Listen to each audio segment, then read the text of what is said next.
This is Darryl Roberts. He's director of America the Beautiful, and we're really excited to have him here this evening for Friends of Film Friday.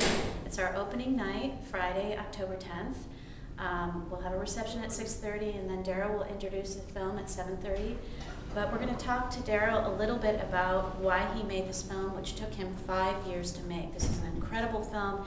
He's been interviewed on the Today Show and Good Morning America, and on HPR, our own HPR.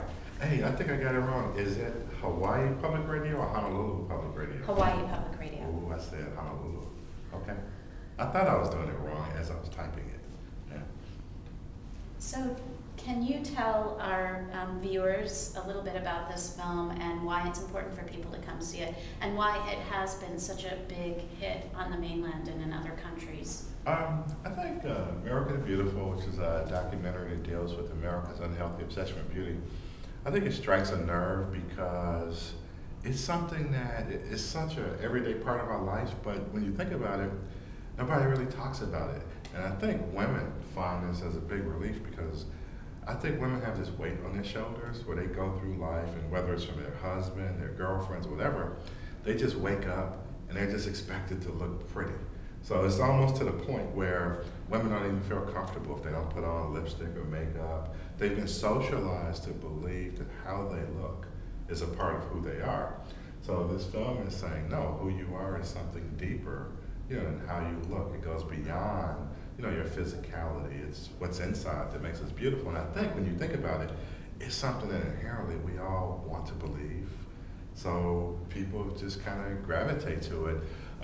The reason I made the film in the first place was because, and this was a while back, I had these 2 5-year relationships, 5 years, 5 years, and with these 2 women, and they were really beautiful women. I mean that on the inside, but at the time I didn't marry either one of them because I thought I would find somebody just like them that was physically like a supermodel. And of course it never happened. And I'm just looking back on it, and I haven't even found anyone as awesome as the women that I've had already. So it got me to thinking, why did I do that? Because I was like really silly. And I was like, this would be a great documentary to see why we're so obsessed with beauty in the first place. So the documentary really started off with the concept that I was a victim.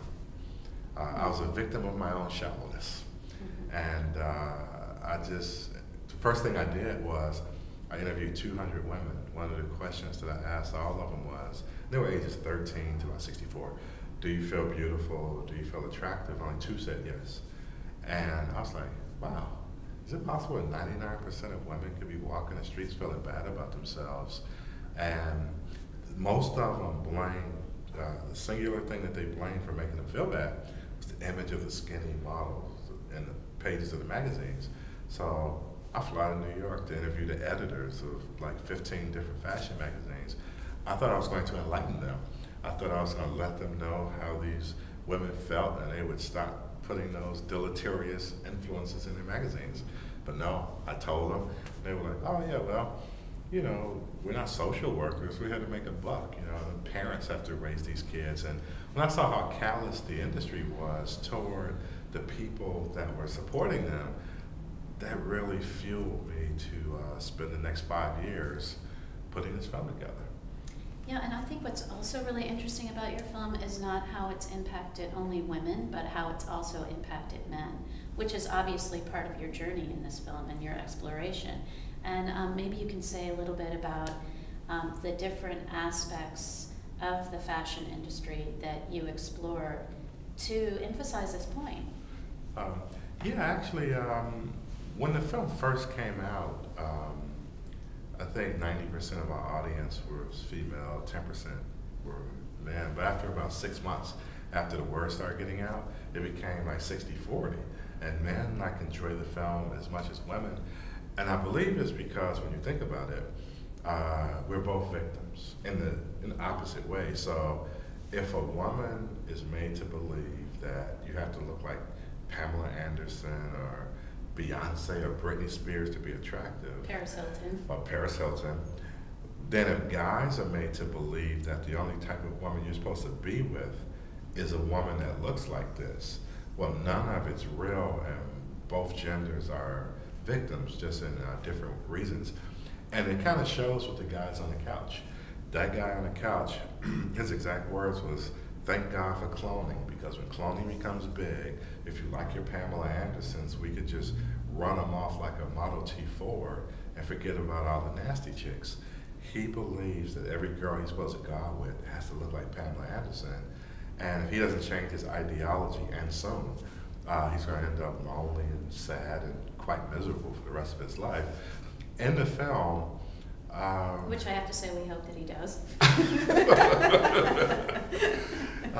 But no, in the film, we take a look at the fashion industry, cosmetic industry, plastic surgery industry, and we take a look at eating disorders. And what we try to do is kind of look at each of these industries from a perspective of how corporations and sometimes the government, and society are in cahoots to protect these industries from social responsibility. What I mean by that is, like, say, eating disorders, for instance.